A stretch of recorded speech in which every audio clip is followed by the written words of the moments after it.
Olá! Hoje nós vamos para a nossa primeira aula. Escolhi um tema que a gente usa muito no decorrer dos nossos anos escolares. E o tema da aula de hoje é potenciação. Nós vamos começar com uma aula básica de potenciação, para que vocês possam exercitar e conhecer bem os pontos principais, para que no momento que nós formos atuar nas propriedades de potenciação, vocês já estejam afiadinhos com as regras básicas da potenciação. É importante sempre, após o vídeo, vocês exercitarem aquilo que nós fizemos. Matemática requer muito treino e dedicação. Então vamos lá. Nós vamos abordar hoje as propriedades principais de potenciação, com expoentes que compõem números inteiros. Então, deem uma olhadinha aqui como ela fica. Muito bem. Esse A elevado a N, o A é o que nós chamamos de base e o N nós chamamos de expoente. Ele é uma letra um pouquinho menor do que a base, localizada no lado direito superior da base. O que cada um desses elementos representam dentro do nosso cálculo? A base representa o número que será multiplicado, enquanto que o expoente, aquele número que está lá em cima, pequenininho, é a quantidade de vezes que a nossa base será multiplicada.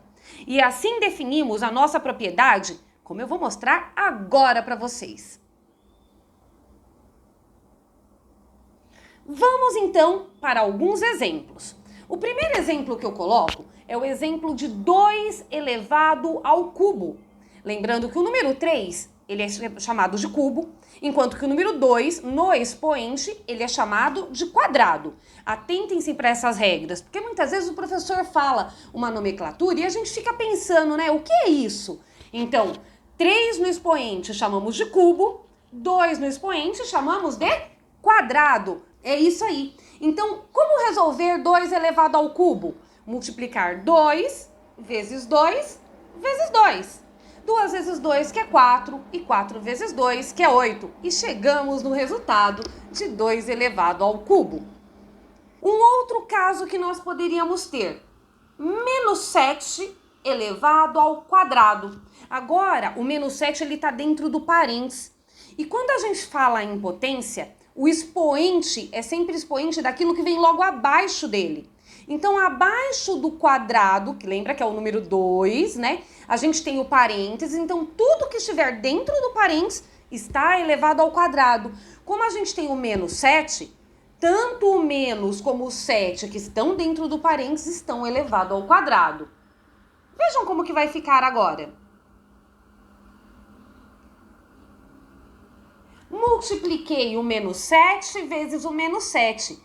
E mais uma propriedade que a gente não pode esquecer é a regra de sinais. Na multiplicação, menos com menos vira mais. E é assim que a gente consegue chegar, então, no resultado 49 positivo. Porque os dois sinais na multiplicação, o menos com menos virou mais e o 7 vezes 7 virou 49. Agora, vamos pensar um pouquinho.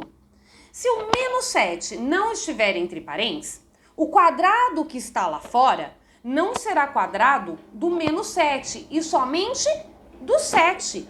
Porque o que está logo abaixo do quadrado é o 7, sem o parênteses. Então, o sinal de menos a gente simplesmente copia, pegamos o 7 e multiplicamos por ele mesmo 2 vezes. Então, copiei o menos e fiz 7 vezes 7, que é igual a 49, ficando menos 49 por causa do sinal que não faz parte da potenciação. Podemos realizar potências também com números decimais e fracionários, com qualquer número inteiro, com expoente que tenha número inteiro. Podemos realizar potenciação com qualquer base que pertença ao conjunto dos números reais. Hoje, lembrando que a nossa aula tem como foco o expoente inteiro. Então, vamos pensar num número real, o 0,1, que é um decimal, elevado a um expoente agora igual a 3, nosso cubo.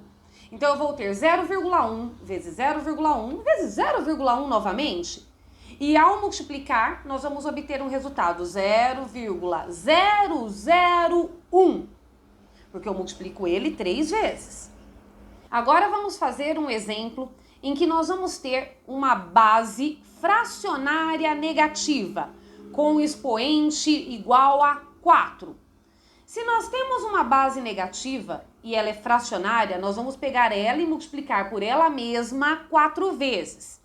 Então, assim como o numeral, o sinal também é multiplicado 4 vezes. Então, como é menos 1/3, eu vou pegar o menos 4 vezes, porque o expoente é 4. E eu vou ter menos com menos mais com menos menos e menos com menos mais. Ou seja, base negativa com expoente par, o resultado sempre vai ficar positivo. Agora, se o expoente fosse ímpar, menos com menos mais com menos ficaria menos, que não é o nosso caso. No nosso caso, nós temos o expoente 4, que é um expoente par, por isso o resultado vai ser positivo.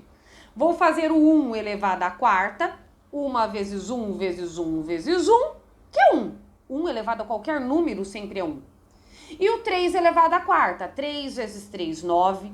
9 vezes 3, 27. E 27 vezes 3, 81. Chegando então no resultado 1 sobre uma fração 81 avos. Porque toda vez que nós temos um denominador, uma parte de baixo da fração maior do que 10, nós falamos o numeral e avos.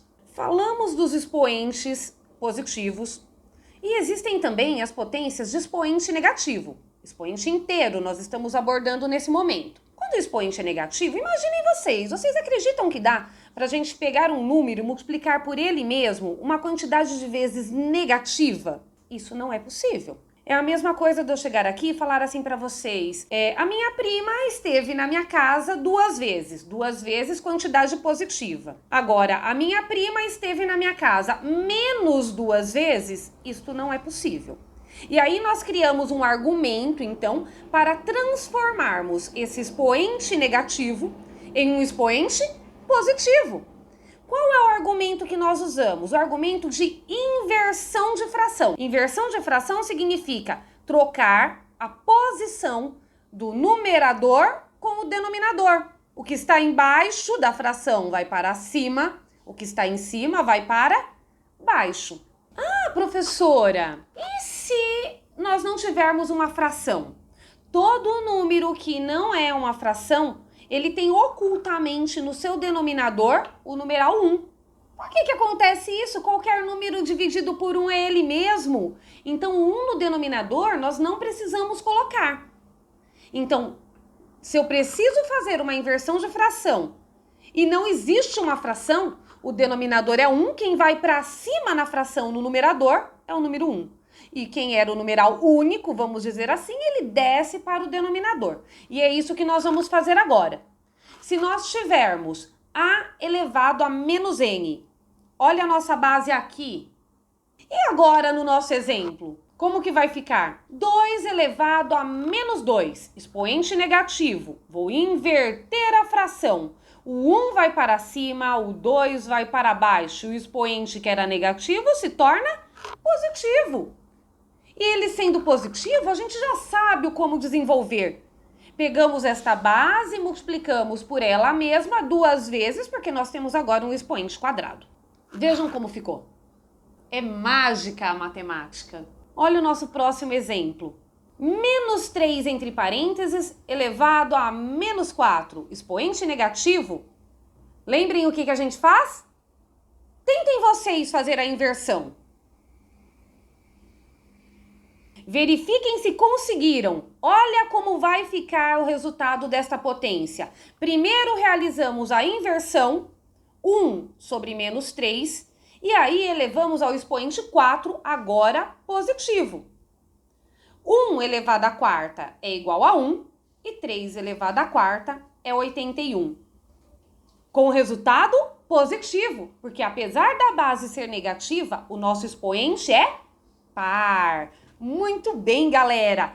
Vale salientar que se nós tivermos expoente igual a 0, para qualquer expoente 0, o resultado é sempre igual a 1. Vejam os exemplos colocados aqui do nosso lado. E a última regra que nós vamos abordar na nossa aula de hoje, para fechar com chave de ouro, é o expoente 1. Expoente 1 é aquele mais simples de todos, porque qualquer número que não apresente expoente, o expoente dele é 1. Quando a gente fala 2 mais 2, não estamos vendo nenhum expoente. É porque o expoente dele é 1. Logo, quando colocamos o expoente 1, significa que o resultado é ele mesmo. Veja como ficou os nossos exemplos.